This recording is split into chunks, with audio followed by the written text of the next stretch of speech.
One. Welcome everybody to the Joining the Dots Startups Network. I'm very happy today to be starting off 2025 with a discussion about international expansion. You startup founders out there, I want to support you in thinking about strategy. And I've got Patricia on the line today to talk to us about this topic, international expansion, US expansion. Patricia, do you want to just start off by letting everybody know a bit about yourself and your background? Yes, absolutely. Thank you, Carl. And thank you for inviting me to the podcast, Joining the Dots. Pleasure to be here. Happy New Year to everyone, because it's second day of the new year. I'm Patricia Maksimowicz. So I've been in the game of building businesses for over 3 decades now. It's been quite a ride. I started the entrepreneurial journey at the age of 17. I was a teenager, and since then I've had a number of companies. But I also, over the years, worked with a number of companies, help them grow. Founders, both founders, startup founders, from kind of like scrappy startups to brands like Lego or Scania. So overall, I think around 350 different founders and ventures that were impacted in some way by the support of myself or my team. My sweet spot is helping companies with the go-to-market and building the right foundations for growth to thrive. In terms of Scalar, which is the company that I've been running for the last 12 years, I guess we started as a consultancy. Right now, we are growth partners for those ambitious businesses that want to grow. So it's very much hands-on expertise, not just consultancy, but hands-on growth building. Very excited to say 2025 early start to the year. We are looking into opening an innovation hub in London. So that's something where we are going to be supporting both startups from earlier stages to that later stage, and collaborating with enterprise level companies. Awesome, excellent. And I know you also were involved with Startup Grind as well, which is one of the things that I've been a fan Yes. of over the years as well. Um, so look, I mean, we touched on this before. Startup founders, as we know, they're interested in two things really: money and customers. The more of those, the merrier. And so we also know that a lot of businesses, they don't necessarily care where their business comes from to a certain extent, particularly in certain early stages. It's about getting those proof of concepts out and getting initial customers, or just getting repeating some of those things that are starting to work. So we touched on a bit about sort of organic growth, and we know that that's a thing and that helps, and it happens. But from a strategy point of view, we've got this topic today about international expansion, and probably zooming in a bit on the US market in particular. But do you want to just sort of lay out some of the topics that might be, so we can meet people where they're at, in terms of where the founders will be thinking about international expansion, and then how the US fits into that puzzle? Because we all know that there's a lot of business out in the US, but it's a particular nut to crack. Yeah, yeah.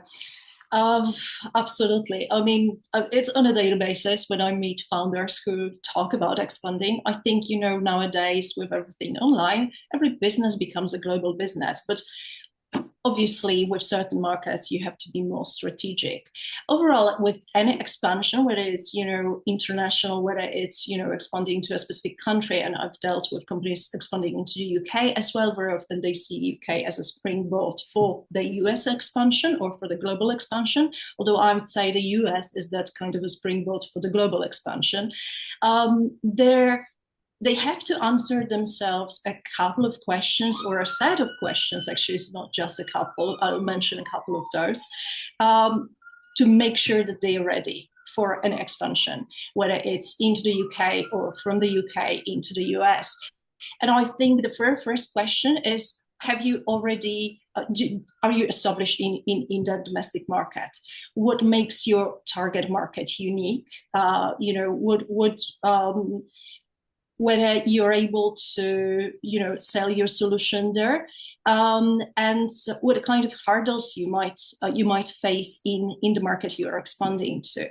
But the very very first questions um, is expanding abroad really the right move? Have you renewed the cycle, the sales cycle in the domestic market? Have you covered, have you, explored that market to the level where you're really ready, you've got the foundations, you're really ready for the expansion, especially in the US, but any. So what is the potential in your home market? Sometimes, you might have the solution, you haven't maxed that out yet, or sometimes there might not be the potential for your solution because you're building for a global exposure, and then the US would be the right one. Are there any limitations holding you back in that market? And then having that question answered also gives you the idea. Then you look at your customers. Are they asking for, or is what you're building for, a global service? So are your customers global, or are your customers just domestic? I've had a number of founders coming to Scalar with solutions that are getting traction in the domestic market, but to bring them into the foreign market, any market, and whether it's UK or US, has a lot of alterations, or you really need to localize the product, not just localize, but sometimes actually build something slightly different. So it's really, coming down, looking at what do we have? Are we building for global? Is it universal? And, or is it something that is very much market specific? And then, I think the final kind of thing that you really need to not to overlook is, are we stable enough already in the domestic market? Is the team strong enough, and do we have the leadership to make sure that we can sail the ship in the foreign market? And it's usually the CEO or the founder doing that. So understanding all these will help you to kind of assess whether you're ready. The set of questions is much longer. I have a whole list of few pages, but I think these are the ones that you would look first and foremost, and then you look at the challenges that you might meet in any market, and with the US will be same. So is that what's the strategic vision? Do we have the strategy? Do we have the finances and the budget to invest in expansion? I think one of the pitfalls, one of the common mistakes that a lot of founders make, they think oh, we're getting some traction in the UK, let's go to the US because it's a huge market, we're going to sell there and the money will come from the US. It's not like that. It's investment. So if you're not having the right resources to make it here, maybe it's too early. So really looking at that expansion as an investment and not like a low-hanging fruit where the money will finally come into the bank. And then overlooking, and a lot of companies do that, it's overlooking that cultural adaptation, and especially with the US. I mean, we speak the same language, but it's not really the same to a certain extent. That's a lot of differences in the culture, which might make it easier when you really understand that. So that's just in a nutshell, but I'm happy to expand on a lot of that. Yeah, well, yeah, I mean, obviously, it's a big topic, isn't it? I suppose one thing we could discuss is just if you're thinking about what are the indicators that you think would be, the things to look forward to know that you are ready for, let's say, US expansion, particularly because, we know sometimes UK company might get a few bits of business in Europe and that might happen organically. But if we take the US as a market, what would you say are the key things that people would say, yeah, okay, if X, Y, and Z are in place, then we might be ready? Yeah. So like we mentioned, I think there traction already in the domestic market. That's one of the things. If you have the traction, you have paying customers, you see that the solution you're selling or the product is going off the shelves. That's one of the, you've got the strong foundation, you've got the team, and I think you've grown to the level when you know that if the CEO, the founder will have to probably move to the States or fly a lot, this will not weaken the company. So what I've seen very often is like, an expansion that is slightly too early, and they are getting the traction in the domestic market, whatever they were operating. Once they go into the States, what happens is, the kind of like everything loses the steam and things, the cracks starts to show, just because the CEO sits in New York or the CEO sits in, Fresno or somewhere, because they have to be, Americans like to see the face of the person who represents the company. So you can send someone, an executive, or you can find someone in the States who knows how to sell in that market. But at those early stages, when you need to establish partnerships, when you need to, open some or knock at some doors and shake some hands, they really like to speak to that key person.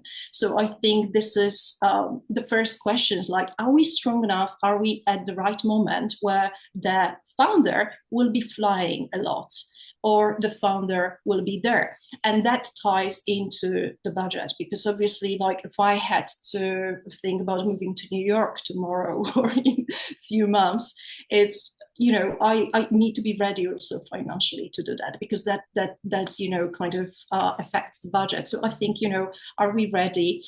What is the reason for us to go to the US? It's another very important question, because sometimes we have startups at that, like, seed stage, where they want to expand in the US, but at the same time they want to raise funding from the investors in the US. And sometimes they would like to have that from the investors in the UK. But, a certain level of funding is actually, you have to go to the States, because it's, it's just much quicker. And it's a different, approach to getting funding, and the ecosystem is slightly different. But what I mean is that, very often at a certain stage, it's more difficult to raise the funding at the later stages than in the US. And then, that US expansion ties into that. So, that will be a different consideration, or a different one for a company that, maybe is not raising the funding, but just wants to expand. And really, why are we doing that? And what is in that market for us? Are we strong enough to do that? And how to, bulletproof the company to go there? What are the considerations that we need to think about? And I think, one of the things is, why is that ecosystem there and that market's so attractive? And there are a lot of opportunities. Like, if you're in AI space, it's a very tech savvy ecosystem. It's like AI is, very it's booming there on one hand, so there will be quite a lot of competition. On the other hand, that they are very keen on new solutions. So that adoption of those solutions is quite big. So that's one thing. The other thing is that, yes, it's a hugely saturated market. The regulations and the legal and kind of like data regulations, they may differ from region to region, from state to state. So all those things you have to consider. And again, if it means that there are a lot of data legal regulations that might be different, you need to be aware, you need to know them. So with the US, very often what happens is, and we overlook that here because that's not what happens in the UK, but you take that expansion and you build that, company in that particular market very much hand in hand with your legal team or a lawyer, just to make sure that you're doing that right, and even then considering where you're going to, the location where you're going to set your business or start. You can, if it's online, it can be it also depends on the sector. It may spread across the country, but very often, you make the decision, like, is it the East and West Coast? And again, it's going to be a different approach depending on the coast. So loads of things to think about. The team, the potential partnerships in the US, what contacts do we have, who can help us there, do we have anyone on the American side to actually, kind of be our, I don't know, an ambassador, or even if there is this year, you need to start building the team, you need those contacts, and then find the right regional location, like I was saying, where potentially you have an ecosystem of potential partners, potential stakeholders that will help you and open the door. For example, health tech is a great sector, and I think one of the good examples, like, also depending on sector, you would look whether you're starting to think about that expansion early or not. Like health tech is really something that I think American market is quite open to, and there's just quite a lot of needs, and opens the whole huge market for health tech startups. And there was quite a lot of support. So if you are able to tap into the right ecosystem and the right people, they can very quickly open some doors. But this needs a lot of preparation, and so really thinking where we are. And then when you're looking at when we are going to launch, you always start thinking about it long before you actually plan. So if I'm planning to be in the States, I don't know, maybe in 2025, I'd be looking at the end of 2025, because there is this preparation stage, usually 2 to 5 months. Then you start implementation, and the real growth happens sometimes after a year or 2 years in some cases. So really doing a lot of homework, and really looking at like how much time we have to really start thinking about the market that is really challenging. It's great opportunity there, but it's when you look at it, it's like X times bigger than UK with the huge GDP. Yeah, absolutely. And So things are changing as well in the States. I mean, when you're talking about the West and East Coast, I mean, there's so much change happening, and companies moving to Texas and different things as well. I mean, it's a constant moving target, isn't it, with all of these things. And actually the thought that came to my mind a little bit is also, I mean, I'm just aware that a lot of the startup founders, there is this thing about, just the right opportunities and the right synchronicities happening that can accelerate certain things. So it's getting the balance, isn't it, between the strategy and then, like you said, about finding those key partners or key relationships can sometimes really accelerate something, and also give us sort of market feedback that we can almost follow those breadcrumbs on the trail to give us some sort of sense that, yeah, actually this might be a path that we want to move forward towards. So it's tough, isn't it? Because like you said, I mean, it's a whole massive piece of work potentially to think all that through. But obviously, as always, the startup founders know, it's like there's a certain process of iteration as well, so that it can yeah. be done step by step without trying to necessarily do all of it too much in one bite. Yeah, no, absolutely. I think, it's, well, even when in the past, I had a couple of founders I worked with, helping them to prepare for the for approaching the US market, but also approaching the US investors. The the kind of an assumption is like, oh, it's going to be very similar to how we approach the investors here. The conversations are different. The approach of the investors and the way the questions they ask are very often quite different. And I think that opens the eyes. Give us some examples, just in a nutshell, like what are the different mindsets? I think in general, I don't know how many UK-based VCs will be, well, might have the opportunity to watch it, but I think in general,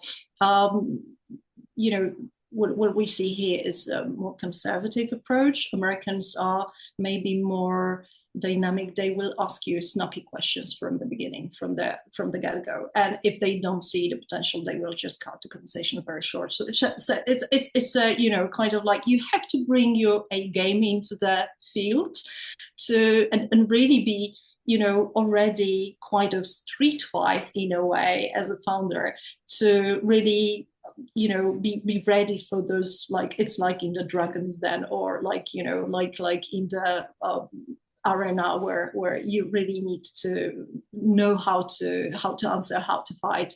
They are very the decision making may be quicker. So that's one. Obviously, there is very often more at stake because you think, oh, well, we'll get the funding. We can't get 20 million here. We will go to the States, and that 20 million will solve all our problems. Then you look at, okay, but it's a big market, and that 20 million in UK can get you very far, maybe. Whether in the States, you just need more money for that market. So a lot of things. One of the things that I think it's really worth mentioning with the American market, it's very often the question of how early versus when is the right time to move, when is the right time to think about it. And it's not just in terms of how ready we are, but whether we are going for the early expansion and the late expansion. And with the early expansion, very often the US is quite an attractive market to think about if you have something that is when you're thinking about the global outreach and international expansion, and your solution maybe is built primarily for the global market or the US market. So it's not necessarily that you build just for the UK and then we will add few features. With solutions like that, and especially if they are like, platform software, very often American market is like thinking about it first. It's not the bad idea. And then I mentioned, for example, health tech. So earlier, thinking of health tech earlier, if you've got connections, if you work on the network, it might be easy, or it might be, quite smart to start tapping into that market earlier.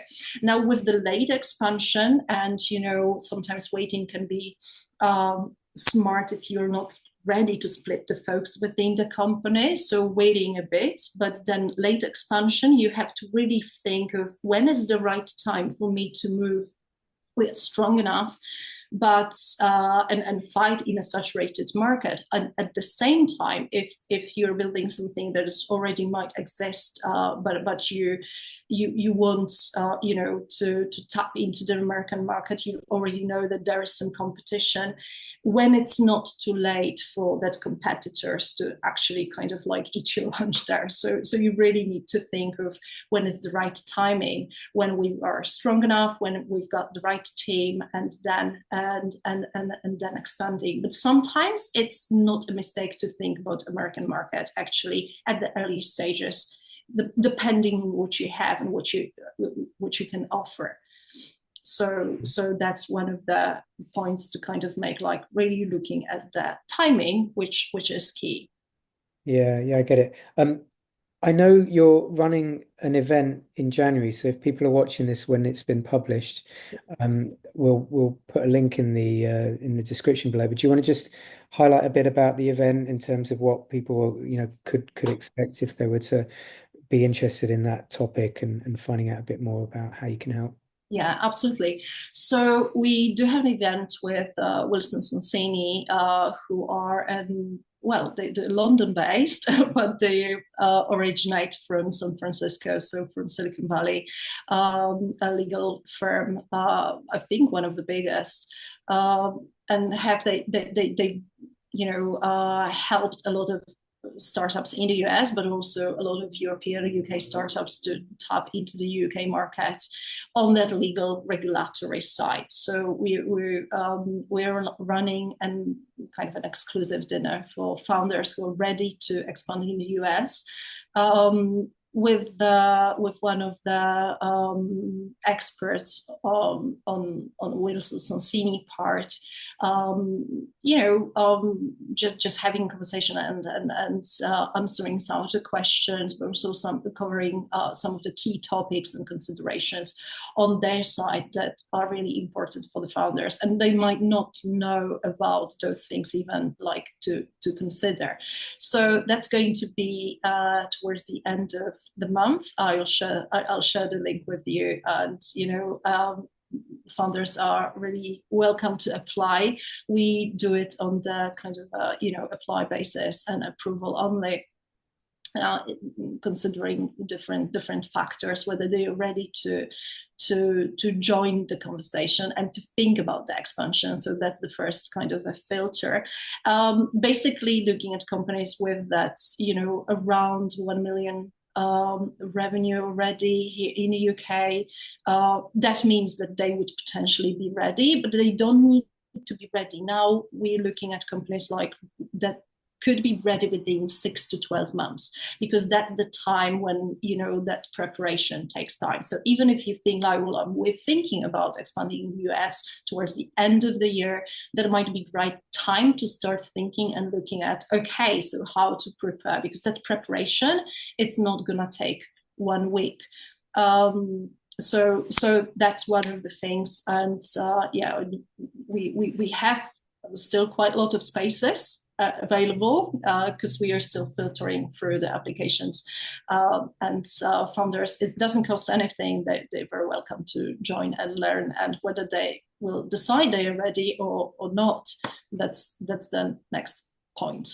Yeah, that's one of the things they can think through, and obviously it Yeah. gives them more bespoke opportunity to talk through their own particular topics in terms of what they're doing, and all the good sort of questions that they'll have. Just tell us in brief, before we go, like the innovation hub you mentioned about in London, what's the plan with that, and how might that be useful for startup founders out there? Oh, absolutely. Thank you for asking. So, yeah, we just before Christmas, we had kind of an spontaneous open day for the founders to come and see. Basically, the idea is to open an innovation, to set up an innovation hub for both founders and bigger companies to open the opportunity for collaboration. I think there is a lot of support going on for founders at earlier stages. There is maybe more challenging to find good support for later stages. And I think also we've got those ecosystems existing. Sometimes there are different clusters where there is the support, but that's not always happening in a physical space. What we want to create is this physical space for the founders to be in and build their solutions in a co-working kind of environment, and whether it's hot desking or a dedicated desk, but in a space where they first and foremost have other founders at similar stage of the journey with them, but also on that offering the layer of support from both events, experts, mentoring, coaching, but also programs from starting from incubation, acceleration, and those that are expanding into foreign markets, but also bringing the bigger enterprises working with the founders and collaborating, because this opens multiple opportunities for very often, like we know that sometimes the tech companies that are tapping into what's within startups, and you name it. So that's the concept behind the hub. And I think the key thing that we have in mind is to really reframe, or look from a different perspective in how ventures are built currently, to really focus on building enterprises in a more collaborative way, but also in a more sustainable way. So they don't need to necessarily chase money from, like a lot of startups is like, yeah, we need another round of money. Sometimes you really need to look at your venture from a slightly different angle to see Yeah. that there are other opportunities. So that's what we would like to do and reframe. The launch is kind of planned now, penciled in at earlier February, but we are still finalizing a few things. There is a wait list open for the founders to apply as well. And Okay, so we'll put the link to that as well in the description. Yeah, it makes me think of that. One of the things you were touching on earlier about the US investors, and obviously this idea of like, okay, how are you going to make me a unicorn, and how how quickly can you scale, and all the rest of it. And I remember reading Douglas Rushkoff's book, Throwing Rocks at the Google Bus, and he was just making this whole point about the whole VC community and that absolute drive and focus on making it massive, making it huge and scaling, as if that's the only path for any startup. And obviously there are these kind of wonderful businesses that can grow organically and solid and stable, and keep growing, and then support people and support their customers, and do great things without having to become a unicorn. And it's a whole, and like you say, also then finding these ecosystems where you can get multiple businesses who are all kind of helping each other in their own way, and that just being bizarrely quite a sort of different approach that we still don't seem to have bedded in into the whole startup community and world. But yeah, so good for you for working Yeah. on that. Yeah, no, absolutely. That's the opportunity that we'd love to open, and collaboration with bigger enterprises benefits both because very often they have a certain need for interacting with the innovation coming from hubs like that, but also the hub participants might benefit in a number of areas, and it's also very, when you look at the American market, this is why it's so attractive. I think, when you go there as a startup, very often there is the early acquisition because some bigger company in the States, and I had an example of a company where I actually connected them with the very first funding in the UK. That was a couple of years ago. And then very quickly I heard like, oh, they've been acquired by an American investor. So that was like, I think the first round of funding they got from an American investor, but they got acquired very, very quickly. So, sometimes it's early on the journey, but sometimes you go to the States, you start working with either potential partners and they open up to a huge market and huge opportunities just because the solution you're building ties somehow into what they have, or you work with your investors or different partners, and that is that later stage. So I think that's probably what attracts a lot of startups to the US. But like I say, it's a very, very attractive market. But we can try and bring it slightly closer here through the hub as well, opening those opportunities maybe in a co-working space when you work, and you might experience something similar on a smaller stage. And like you said, not everyone needs to be a unicorn. Sometimes you can grow and have a really sustainable business that delivers both financially and for your customers, and not necessarily push it for exponential growth.